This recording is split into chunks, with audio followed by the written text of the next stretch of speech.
Yo, welcome everybody and welcome to another chat. And yesterday there was release notes from the update from January 2021. Basically it's an update given in December 2020. Here's the banner for it. So let's walk through what's going on. What's almost at the end of the year, and honestly Shipyard is very happy. And they're doing a small balance changes and exclusive offers and some UI improvement. So let's go through everything. First they say here's 300 coins and 30 rubies. Stay safe. Well, thank you very much and much appreciated. All these nice free stuff is free awesome. So next we're gonna have the balance changes. And let's park that for right now. Let's do that at the end. So we just go over to the cheapened Brawl. So what's going on with the Brawl? Well, for the upcoming Brawl, everything is 50% discount for December 24th. And well, basically that's also good because everybody can play for half the price and get a lot of cool rewards. So especially when you are lower levels, this becomes very awesome. Because we have seen in the past brawls that when there is a discount, there's so much more traffic during the brawl. And if there's more traffic in the brawl, there's also more lower level people participating. So you don't get queued up against 19, 80, 20 HP bullies that will make your life very difficult. Obviously, there's still a chance you meet them, but the odds are way more in your favor. So, well, let's give it a try. And also for the elite players who have been playing this game for a while and are high levels. Well, good luck getting those 250 rubies, legendaries and fusion stones. This will be very good for everybody. Well, some disclaimer that you can see that the Brawl calculator can be used. Which I also helped with, together with Kitty, we made this. So that's pretty awesome. So check it out if you want to find out how much you can actually, how far you actually can go with the amount of gold, or how much gold it will cost you to get to a certain milestone. Alright, next one. We got the daily check-in calendar. So as you can see, the daily check-in calendar right here. It's just as we have in December. They will do some things different because it will become cheaper.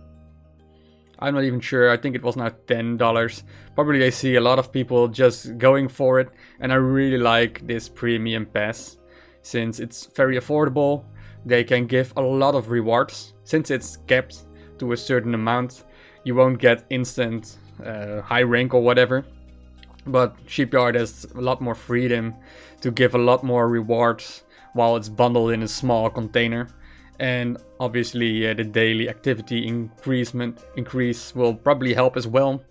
Less queue time, better matchmaking, well, all the good stuff, right? So let's hope they are gonna keep it up. They're switching up some of the numbers. Let me pull the one below here, what they're doing right now. As you can see, as a free player, we lose a little bit of coins, we lose a little bit of rubies, a little bit of fusion stones. So everything goes down a little bit for us as free players, but as paid players, well, only 250 coins, 80 rubies. So things go down, but if you remember that you only pay like half the price, it's still in your favor. So hopefully they will continue this and get a steady stream of income, which they can use to improve the game even further. For so far, the daily check-in calendar. Exclusive offers, well, just check them out. You have some time to pay for them. Not going over it. If you want to see how fair they will against the other ones, crank the numbers and good luck and find out whatever you like. Every price scale there is something. The UI improvements, yeah, like they said, they did some UI improvements that you can filter by all. You can filter when you are deck building, for example with Shadowfen, you see the Shadowfen cards and the neutral cards. So there was an amazing small quality of life update.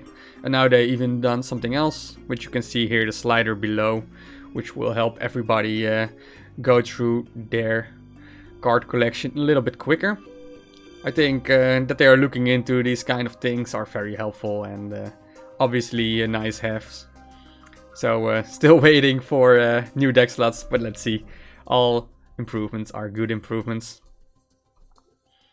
So, well, when it's gonna be released, 1st of January, we can see the balance changes. Alright, so let's check out the balance changes. As we can see, there's like balance changes and there is a new ability, Vitality. So, what's up with Vitality? Well, basically, it is like Poison in reverse, as they also rename it. It heals you at the start of your turn by 1, and it also counters the effect of Poison. Well, pretty cool, I guess. I expect it to be green, like in reversed purple from the poison. That would be a very easy and convenient way to set it up. Well, I will make a different video about the Vitality. I won't go into details in this video since, well, I don't want to make a 30-minute video or whatever. Maybe I will do, but I won't plan on it. So for that later. For the Vitality, the only thing I want to say is I'm a bit scared for Poison, since Poison isn't really that strong in the current meta, and now there is even a way to counter it. Still very small way to counter Poison, but everything that counters Poison isn't good for Poison. So sorry Ember Heights and marked as prey. Probably you will need some buff in the future, but that's not in this update. Let's see what's going on for future updates then. Alright, so check it out. We got Broken Truce, now cost 4 mana, up from 3, and will randomly dispatch leftover damage among all surrounding units and structures, base excluded. So here we have all the levels. So first of all, I'm really amazed. This card was always a problem, because at lower levels this card was just plain useless. Also, part because your own base HP is pretty low. And, well, if you only have 10 HP and you remove 33% of it, or 30% of it, then that's quite a cost. On later levels, as you can see, if you have 20 HP, it's only 15% of your own base HP, so you have a bit more to spare. Like, base HP is just a resource, but it's cost a bit more highly here than compared to higher levels. And the problem was, well, you don't want to use it on just a 1-strength unit. So now it can destroy a target unit and structure, and it also spreads spare damage. So basically don't waste anything. Still not sure about this power creep. Like on 18 it looks really good, right? I'm definitely gonna use this in my swarm deck. On the lower leagues, should I use this one, 8 or less strength? So probably you're gonna, if you do it on a 5-strength unit, it will destroy a unit next to it by 3. Obviously super amazing, but especially if you can deny front. But let's find out. But the great thing about this change is that it becomes a bit more interesting on lower levels compared to the higher level ones. So there's a lot of waste here as well on the higher levels, whereas on the lower levels you don't waste a lot of strength. So pretty cool stuff. Let's see how this works out. I think on higher levels it won't change much. Hopefully, well, it will change a lot, but it will less likely. We still see this card anyway. Alright, let's continue on before I say more weird stuff. So here we got Suri on play, fly to the first empty tile in front, give 5 strength to all friendly units passed and vitalize them. So basically it just gives an additional ability Vitalize. Well, I really like the IBD behind Vitalize. If you have like double box, 7 mana, this becomes pretty amazing. And more status effects. Also, Vitalize will help with synergy with Silence, because there will be more things to silence from your opponent. So all in all, good stuff. Suri will be a major buff. I don't think so, but everything helps, and it will definitely promote the Vitalize. And in the last month we have seen some scary swarm decks running wild with dragons. So hey, another dragon that is buffed, people can play around with it and slowly introducing a new ability. So good stuff. A bit more easy to use one is the Potion of Growth. It is reduced 1 strength on all levels, but it also gives Vitalize, so if your unit survives for the next round, you basically have the same amount of value. I'm not sure if the value was that low.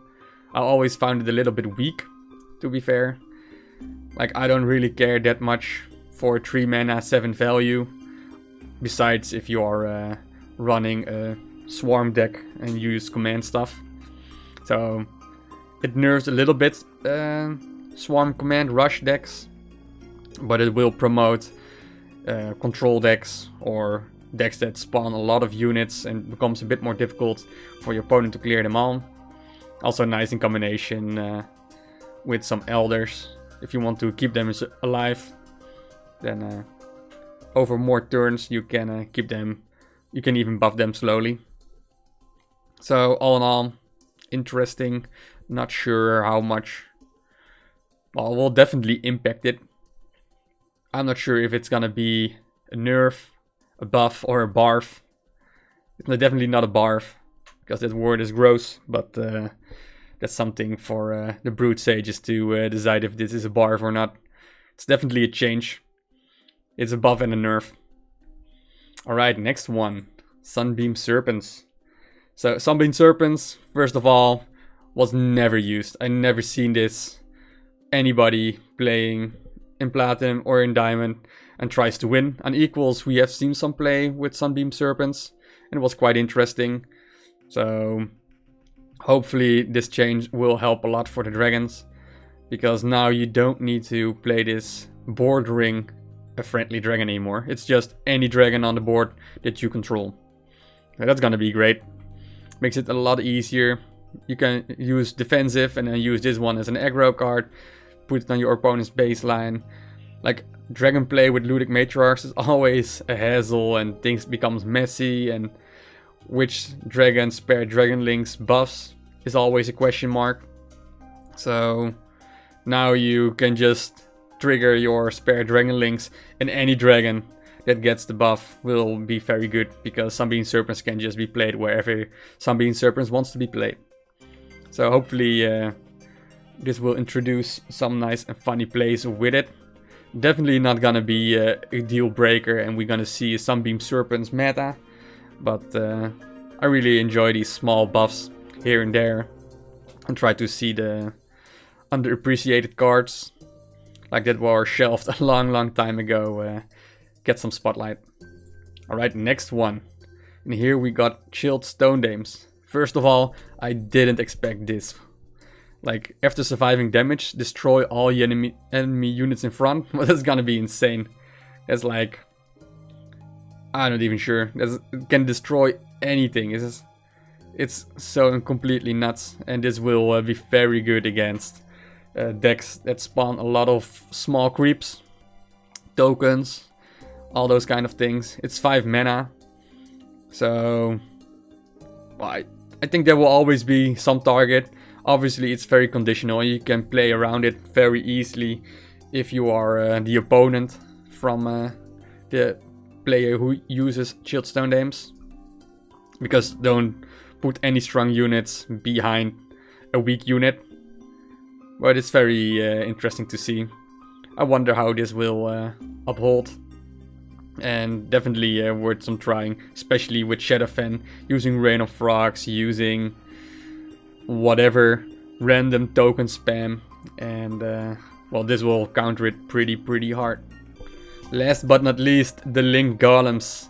Well, this card has been top tier for a long time. Like, this epic is like carrying Ironclad into top tier, and especially construct play becomes just silly strong because of this card. If you high roll this one, well, with green prototypes or just whatever, right? Whatever rocks your boat, this card will be there for you to help. Insane if you run it in the early game to control the board, get your upgrade point in place, or go with Mia and Tonic or whatever. If you play this card, you have so much value, you have a sticky unit on the board, which can be infinitely buffed. So, what have they done? They removed some of its ability by 1. So it doesn't buff itself or another card that much. But it will, as to counter it a little bit, its base strength is improved. And I think this is good. Opens also up a little bit more. Well, first of all, it's all or nothing in the past. You need constructs, otherwise Link Golems is just garbage. Now you might even try to run Link Golems with 1 less construct, since its base strength isn't that useless. Still, it's 3 of 3 in max level, so probably don't want to play it, obviously. But it's not that, well, if it's just 1 strength less, it's even more painful. Well, mana to value ratio on full impact was just insane. I think now a bit more in line with the other high level 3 mana cards.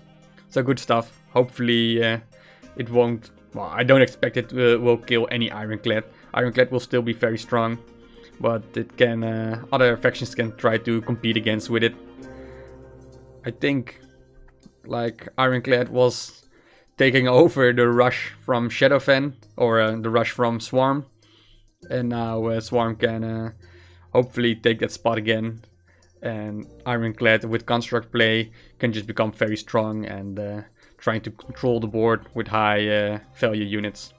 So last but not least, if you have Link Golems, you will definitely want to upgrade a little bit. It doesn't become a useless card, it's still gonna be a very strong card. So if you have the opportunity to level it up, do it, because your nerf compensation will increase. For example, if you can upgrade it to level 4, you get like 80 coins extra, and you get 5 fusion stones for free. So take that into consideration before at the end of the month. So, thank you guys for watching. Hope you enjoyed this review, or whatever I need to call it, the preview, I guess. And hopefully you will enjoy it. If you have any questions, remarks, you are agreeing, disagreeing with me, let me know in the comments. And as always, don't forget to like and subscribe, and maybe even join my Discord. Thank you guys for watching, and hope you see you next time. Cheers.